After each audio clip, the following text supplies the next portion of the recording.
Hello again, here. Right, this is a video about some of my paintings that you have probably never seen. Here they are in person, as it were. But unfortunately they are so enormous, I mean some of them are as big as a door, that I can't actually get them all in without... I'm going to walk into a bookcase in a second, which is not really... stop. Okay, let's come back over here. Right, now you can see most of that one and part of absolutely enormous one next to it. Let's just start with this one, which is She Sleeps with Seeds, I think. I don't actually know, but it doesn't matter what they're called particularly, I don't think. Anyway, let's have a look, shall we? There we go. You're going to get a lot more detail here than you ever did on the photographs that I posted on my website. And nobody's seen this since. I really like this painting. You see those, this growing stuff. I learned how to do shadowing to make it look... I can't really explain it, but hopefully you can see what I'm talking about there. I started to shadow everything in my paintings so that it gave much more depth. There is the she sleeping with my ubiquitous white hair, who features in so many, or did feature in so many of my paintings. I don't think you would ever have seen in the ones that I uploaded the colours that I've used. And now you can, through the miracle of this thing, this video-y thing, thankfully. Let's scoot over here where we have some more. Oh, I liked these. These came out really well. They actually look pretty damn realistic. If I say so myself. God, this was absolute awful to do because it's so narrow and I'm painting with acrylics and I was trying to get it to be... It's the stalk of some cow parsley or hogweed or whatever you want to call it. But it was very hard. Focus! Focus! I'm not holding a camera still enough, that's why it's not. Yeah, anyway. Very hard to get that much detail in. Let's just pop up there. There's a little deer. There's also a leaping deer here coming in, which gave the painting some sort of dynamic. It's not... the perspective on this is not right, but that's not the point of it. The point of it was to capture a mood and feeling, which hopefully I did. Oh, let's go up here. This Buzzard caused me so many problems because of the angle. I wanted it to look really like it was tilting at you rather than being straight on, and the feathers were just... It went on and on and on. It was keeping me awake at night. I couldn't do it. Finally, I got it to a stage where I could live with it, but it was never quite... It's the tail up there. And there's another bird. Crow up there. Of course there's a crow, and there's another crow up there. Hello! And then there's a kestrel or hawk hovering. Another crow. Another crow. And I really was pleased with this. If I could just get a bit closer, sorry, bear with me. Here we go. Can you see this? I was so pleased with this. This is lichen. I'm not quite sure. Some say lichen. I say lichen on a branch, and I think that it worked really well. The Buzzard was a total... Hello, dear. The Buzzard was a total...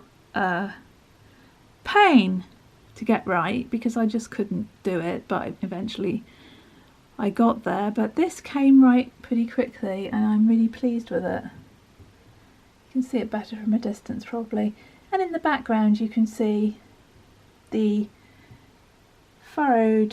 ridged fields of Wiltshire, the Wiltshire Downs, which was where I was at the time and where so much of my work was inspired by. Okay, I really like that branched area up there. This was when I was starting to get much more depth into the paintings. Like I say, they're not The perspective is not correct, but I don't think that's the point. Let's see how far back I can go again. I'm really glad I got to show you that, because I never thought I would.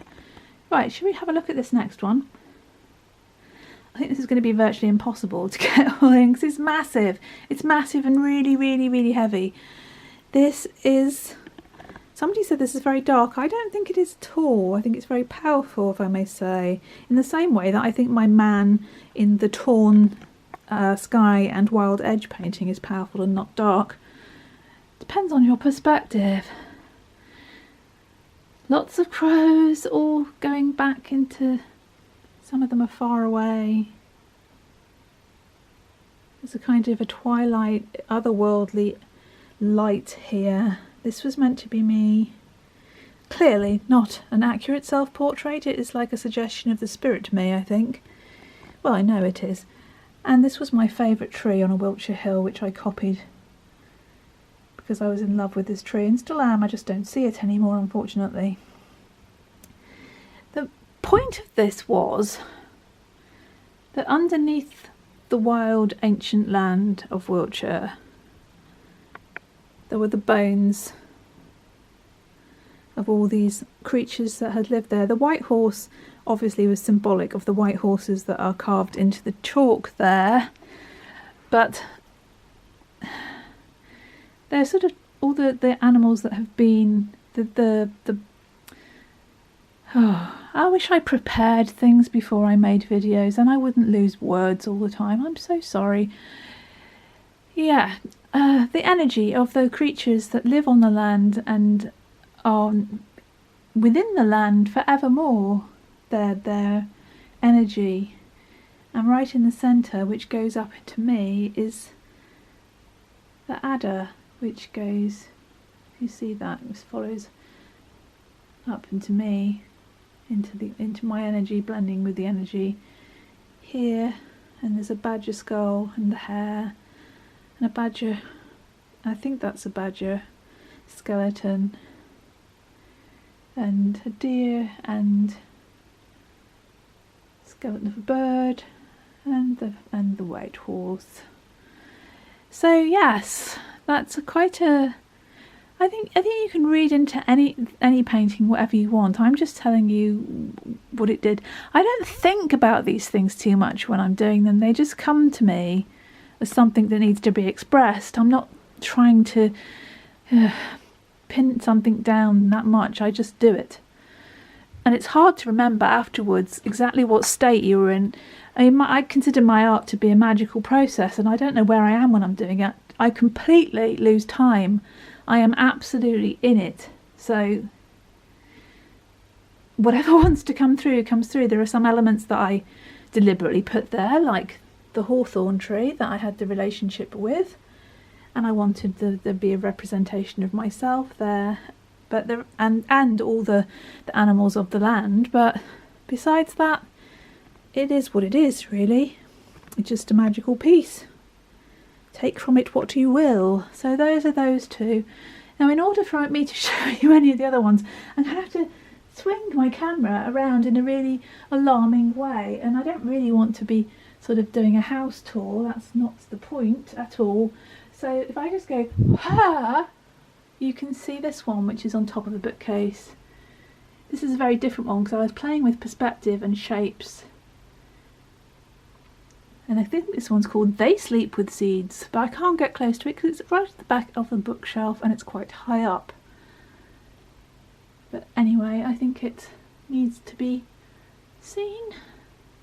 Yes, I was doing something quite different there with perspective and shape, so not quite the same as my other ones. But still, 3 foxes curled up in a kind of giant shell, nutshell, under the earth of the Wiltshire land again. Anyway, I'm going to have to... Hello Hare, we can look at you while we're on our way. Yes, this one is I love you, but it's time to leave. Again, it's going to be quite hard for me to get close to, but should we try? I'm going to try and tread on things. Oh, there goes something falling down. Yes, this is the very first one where I started to play with shadows, and I think, or was it the second one? Anyway, so there's lots of shadowing. The rose bay willow herb was really important in this one because I loved the shapes that they made when they lost their flowers, and they were just shapes against the sky, especially at twilight, which is my favourite time. Yes, and they made this just beautiful sculptural shapes. And you've got your 3 deer running away across the furrowed field. The white hare. Again, you can see the colours. Finally, you can see the colours and the detailing of my paintings. I hope you can. That'd be rather marvellous. Shame for you not to ever have seen that, because of course I'm taking photographs of them and then I'm printing them or whatever, and they lose so much in translation. I hope this one doesn't. Can't really get up there to show you the owl because it's too high, and the crows up there too high.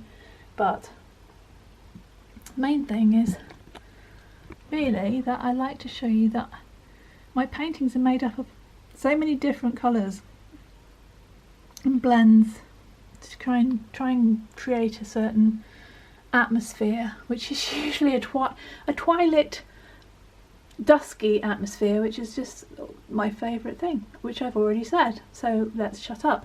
Anyway, I love this rose bay willow herb. I'm not bigging up my work there. I just do think they look wonderful, and it's okay to think that I did quite a good job on them. There are other bits of this that I don't like so much, but we won't dwell on those, will we? Right, wahoo! And then we have a much earlier painting, which is called Rushing By, and it's when I was still, you can see it up there, rushing by. There's so much movement in this. It's not technically brilliant. I love the colours and the energy. That says leaping to the light. You're not going to really get this until I move right back, because it just looks like a load of shapes. Okay, let's try and... I'm treading on things. There you go. Can you see it? So you get the general idea of what it looks like overall. God, we're on 12 minutes already. Doesn't time fly when you're talking about paintings? When you're talking about your favourite things? Not that they're my paintings aren't my favourite things, but painting is my favourite thing. Anyway, so we have badgers curled. It says there, curled down deep. And right in the middle there it says here, on a shell, it's like a snail shell. There are so many bits of writing on this. Sleep now, sleep still. It says dancing in the night. And it's a white hare. Behind the white hare we have a fish. See all different colours? You would never get this on a reproduction. Oh, I'm so pleased I'm doing this. I just hope it looks alright on the blooming YouTube afterwards. That says rushing by. There's a seed down there which says cradled. And if you look closely in the fish's splash here, it says rush splash. Brightling. And then the fish, they're leaping into the light. And then right up here, which is hard for me to hold up because my arms have problems, it says rushing by with the bird. And then right up there it says rising, rushing. And there are deer running out of the image. I'll just get close so you can see some of the colours. Again, this is not one of my most technically accomplished things, but it has an energy that I think I would be hard pushed to ever find again. I did this in Somerset when I was inspired very much by the levels. Some of my poetry about the levels is on this YouTube. So it's night time rather than dusk. And a sense of movement, and even when we're not looking, all this is going on. And the hair, let's get close to the hair. It's got a beautiful face. I say that without any sense of self, congratulation. I'm just pleased with it. There's nothing wrong with being pleased with it. All these colours, all this movement, and another seed at the bottom. I'll just come back one more time. Oh, treading on things, treading on things. I'm afraid I'm going to go fall backwards and fall over something. So there's those two. Now, if we're going to look at the rest, I think we'll stop here and try and look at the rest on the next video. Thank you so much for joining me for that. That was quite exciting for me. Bye, lots of love.